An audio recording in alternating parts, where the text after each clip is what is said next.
All right, back on the Young Turks.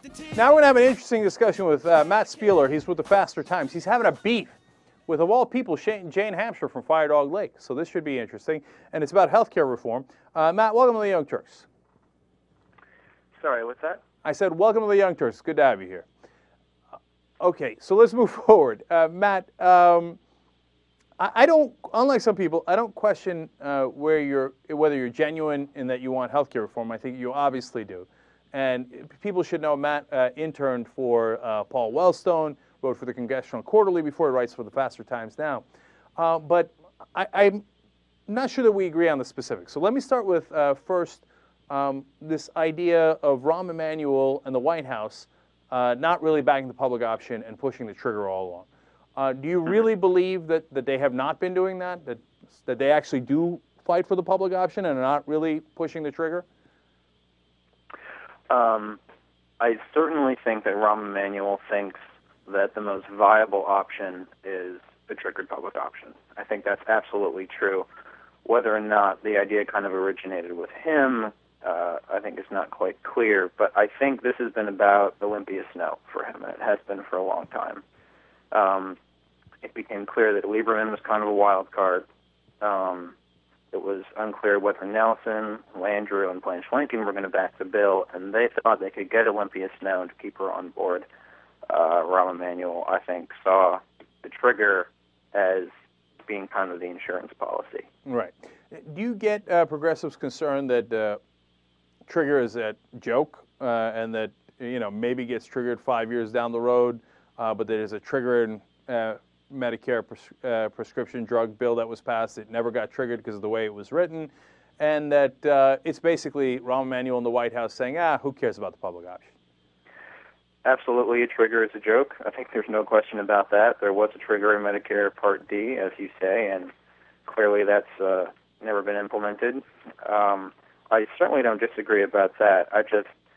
Where I disagree is that this was some kind of long-held plan on Emanuel's part to kind of help the insurance industry in some way. I mean, I think for him, this has been about passing a bill.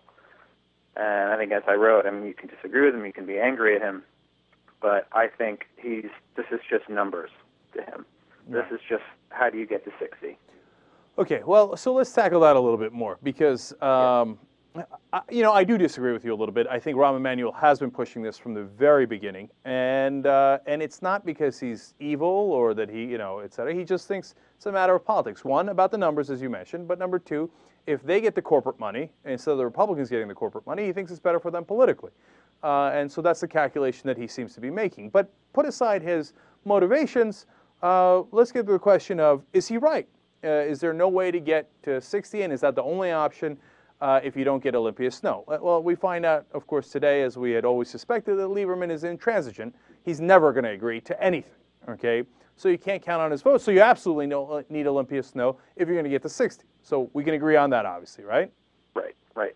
But, Matt, one, it would have been nice if Obama tried, whether it was with Lincoln and Landrieu and Nelson, or maybe even, dare I say, Lieberman, or maybe even Snowe to say, hey, you know what? Here's what we can give you if you get us the public option. But it appears from all press reports that he never came close to trying to pressuring those people. Well, I guess I don't see what leverage Obama has over those people. When it comes to Blanche Lincoln, Obama lost Arkansas by 20 points, and Lincoln is up for re-election in less than a year at this point. Joe Lieberman, as I wrote, has gone rogue. He has been enraged ever since losing his primary in 2006 to Ned Lamont. And listen, I think Democrats kind of made the worst conceivable mistake you can make with Lieberman in 2006. Not only did they not actively work to defeat him once he lost the primary, they really didn't lift a finger on behalf of Lamont. But they also didn't really work very hard to defeat him either. They kind of tried to remain agnostic. And so the end result is that Lieberman is enraged at liberals, enraged at the Democratic establishment, and is doing everything he can to thwart their policy goals. Yeah. Okay. So I agree with you there. So let's talk about the two things we can do. All right. When you say what can you do, the numbers are the numbers. The numbers are. I mean, if Lyndon Johnson had that attitude, we never would have had Medicare or Medicaid in the first place. No, you use your political bag of tricks. You say to Blanche Lincoln, "Here's your situation.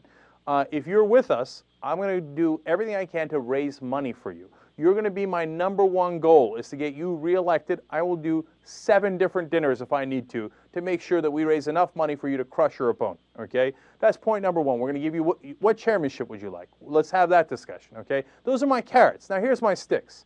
If you are not the 60th vote, you're not on our side, and you're going to vote with the Republicans, well then you're dead to us because this is my signature issue, the policy issue that I care most about. So if you don't vote with us on this, then what do I care if there's a Republican in your seat or you? You don't get a dime, you don't get any bit of help, and we throw you to the wolves. Now you make the choice, Lincoln. Now, that's politics 101, isn't it? Does Obama not, is he stupid? Does he not know that? I guess I don't think that those threats would bear fruit. I mean, I really don't. I wish they would. And I think if he thought they would, I think he'd follow through. I don't think so. Exactly what you're saying. I don't think he'd follow through on that at all if he thought that. One, they're too scared and reluctant to do anything like that. But mainly it's because they already cut the deals, Matt. We know they have the pharma deal, and we know how they flipped out when Dorgan said, hey, let's import the drugs, because they made the deals already. And they don't want to rock that boat. So they don't want Lincoln to come on board. They don't want the public option. They know how to do this stuff if they want to. They do it to liberals all the time. Look, Dorgan, for his bill, they came down on him like a ton of bricks. It's not like they don't know how to do it. Well, you're right about the pharma deal. You're absolutely right about that. And I see no reason why our government should not negotiate prices. I think it's absurd and obscene.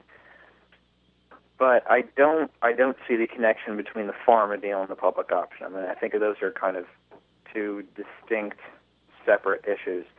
And, I mean, let me confess, I don't understand Blanche Lincoln's thinking on the public option. I know health care reform generally, according to polling, may be unpopular in Arkansas, but all polls show that the public option specifically, in other words, specifically a government-run plan to compete with private insurers, is very popular in Arkansas. And her whole line is, I want to support health care reform, but I can't support it with a public option. Well, I don't get that.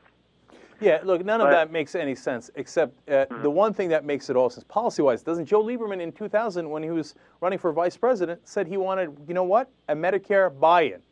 Okay, so this isn't about policy. This is about how they get paid, Matt. Not only when he ran for president, but 3 months ago. 3 months ago, he was on record as favoring a Medicare buy-in. Of course. He doesn't have a leg to stand on. So it's like we get surprised when politicians are liars. And we get surprised that their main motivation is how they're going to get paid. Of course they're liars. Of course all they care about is the people that are paying them, whether it's Joe Lieberman or Blanche Lincoln or Rahm Emanuel and Barack Obama. So, let me get to the final question then.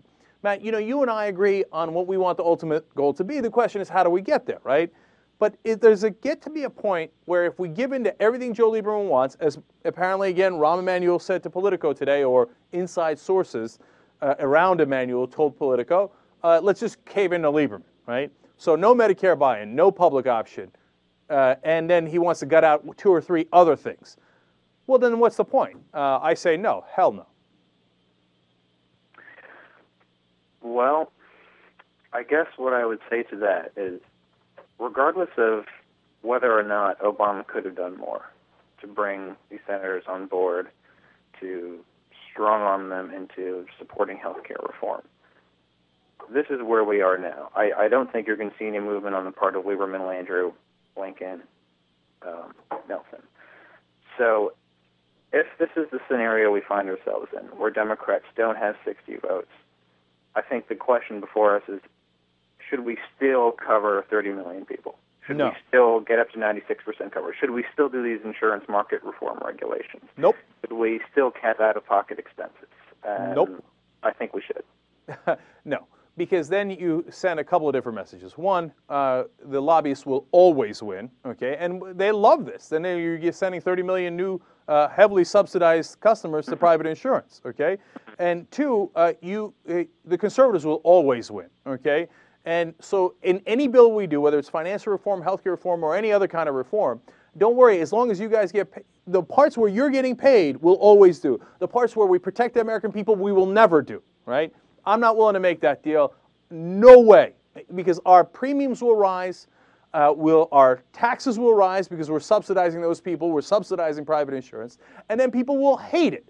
And then they'll turn around and say, we should have never done healthcare reform. And there is another option, Matt.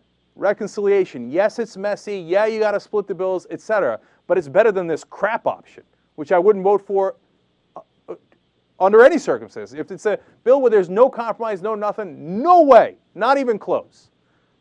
Reconciliation is a mixed bag. I honestly, I don't know whether or not it's better in some ways and it's worse in some ways. You could have a robust public option if you go the reconciliation route, but you'd lose a lot of good provision. The exchanges, they might be gone.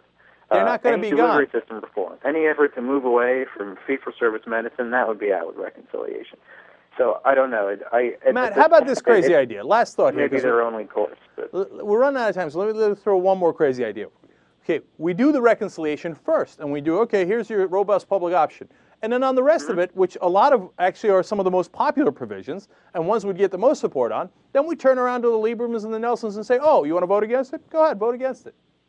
And they're not going to vote against it because that's the part that pays the insurance off. That's the one that gets them the taxpayer subsidies. That's the one that gets them the 30 million people. They're not going to say no to that. And if they do, okay, F them. At least I got my public option.